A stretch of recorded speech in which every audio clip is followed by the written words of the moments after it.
Welcome back to the channel, everyone, and for another salvage auction analysis. We have a very special Porsche that is going to be crossing the auction block. And even though that I love to hate on these things as much as possible on the main channel, even I can't deny what is, in my eyes, the ultimate Porsche. The power of the turbo combined with the suspension and aerodynamics of a Porsche GT car. This particular one is finished in an absolutely beautiful blue. As we start scrolling through, you see $152,000 pre-bid. It's only going to go up from here. This one is at a location down in Miami. The rest of the information pretty normal. You do see that it is an insurance company there, which is always nice to see, and we are on the IAA Insurance Auto Auctions platform. So you're going to get to see maybe a little bit different look than what you see on Copart. Finding out that it is from an insurance company is one of the big things that you don't always see on Copart. It's always nice to see that on IAA.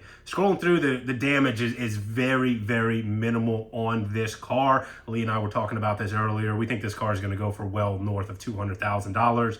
And it looks like it would be an easy fix, but there has to be a reason that it is here at auction. An insurance company doesn't total a car that has a pre-accident value of $330,000 for no reason at all. Now, as we zoom in here, you can see that the front tub, it looks a little bit angled. Definitely, I think that there is some tub structural damage to it. Nothing that I think will be overly complicated to repair, but from an insurance standpoint, that's probably why this is totaled. I'm gonna guess, just looking at it, that maybe that front fender and maybe even the hood have a very small amount of damage, and that's why we are seeing this thing totaled versus it being fixed from the start.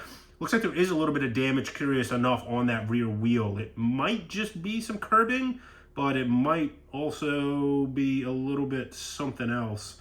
And as we zoom in here, there's definitely a tad bit of damage to the fender, tad bit of damage to the door. Also, you can see the lower section of the headlight there. The lens is broken. I can't imagine that that is cheap to repair or replace in this instance. Over on the passenger side, everything looks to be in place. I'm not sure what's hanging down in front of the radiator, but nothing really looks too out of order there. Let's go ahead. This does have a run video, and this car, from what I remember, I've watched it once or twice, it sounds completely fine. I'm happy that the attendants on IAA knew that the motor was in the back. Sometimes on these Porsches, you get run videos of them staring at the battery under the actual front hood of the car. But this thing sounds completely normal. Let's see, maybe we have a 360. Yeah, we have 360 view on this. Let's see if the 360 view tells us anything different. Let it cycle around. We get a couple different angles on it. Nothing at the back end literally looks to be out of place besides that wheel. Zoom in. Yeah, we get a little bit better look at that damage. This picture isn't overly clear. Let me see if I maybe have a slightly different angle. Nothing really jumping out. We've seen that angle before. Yeah, right here. From what I remember about these fenders from the GT3 RSs, and I don't know that they are the same on the GT4, GT4, on the GT2, but they are something north of like $8,000 plus. They're carbon fiber. I am seeing a lot of damage on the windshield, which previously I thought was just from the airbag deployment, but I think that that might kind of show you a little bit of that twisting in the front end if there's a lot more cracking on there separate from where the airbag impacted the windshield. See if we can get a better look inside. This is one of the Y-Stock packages, which I have to assume a lot of the GT2 RSs are. The yellow stitching is absolutely fantastic. Doesn't look like there's any bags blown on the seats, but it looks like every other bag in the interior. Both knee bags, the driver's steering wheel bag, and the dash bag. Plus, you're going to have to replace that airbag module. If you watch any of the other YouTubers out there, like Matt Armstrong, for example, just repaired a 992 GT3 that previously belonged to Adam LZ. In order to get to the airbag module on these cars, you have to remove literally everything at the front end of the car under the dash. It's in the interior. You have to have the whole dash out of the car, which you're going to have to take this one out to replace that dash anyway, but there's a lot that has to come apart to do it. So there's definitely some work that needs to be done in the interior, but it's going to be very curious what this thing sells for, and it is about to cross the block right now. All right, here it is, and oof, jumped up a little bit right off the bat. For those that haven't seen this before, this is IAA's mobile bidding platform. It looks different visually than Copart, and if I remember correctly, they don't have any public bidding on IAA. You have to have a business license. So this might be the first time that some people are seeing this, and the action is running, and it looks like the reserve is already off on this thing. So it is selling, and it is already up to $200,000, which is just absolutely insane. This is running through the Dream Rides auction. The car is located in Miami, but this is separate from the Miami auction. This is their the Dream Rides. It's designed to get more exposure, higher end cars, a lot of sports cars, a lot of high end SUVs, high end trucks, things along those lines. $208,000, $210,000.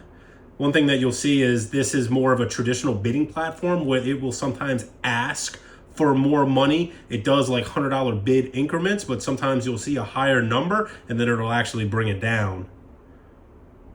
Still going, $212,000 they're asking. See, the bid right now is $211,500 and it's still going. Yeah, the IAA is more of a traditional platform where the auctioneer can ask for a price. And back in the day before COVID times, IAA had actual auctioneers that would drive around the lots, and you could actually hear them. It was almost like a live stream when you were bidding, and you would hear the auctioneer doing their normal auctioneer stuff. And once COVID happened, all of that ended, and it's strictly online now. This thing, I thought it was going to end right there. $216,000.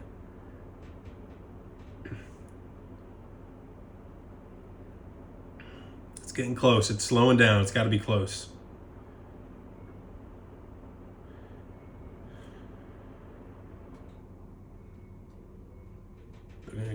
Give it everything that they can. They're giving some people chances to get in on this. There it is, $217,000 sold to Illinois. I like to trash on these P cars whenever I can.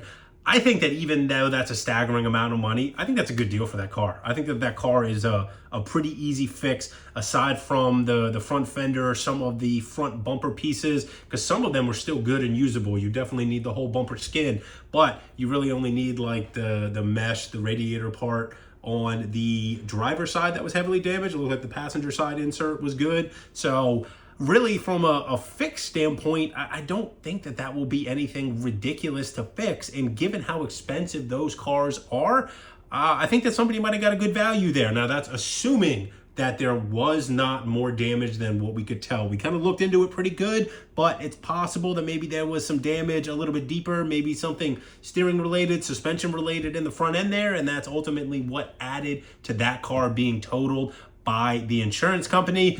There are two people here that I think are going to have maybe something maybe intelligent to say about that. They're going to have an opinion one way or another.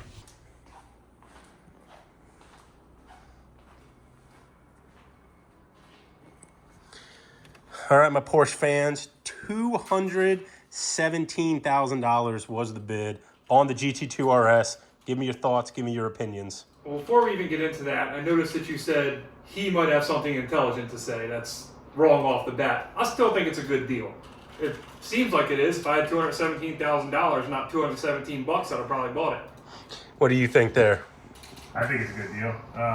Last couple that have ran on Bring a Trailer have been like mid to high threes. A couple have actually touched fours, and that's a Miami blue car with a good spec. And I think even if you're in it for $275, $280 by the time you're fixed, you can't touch a 2RS for anything near that. So.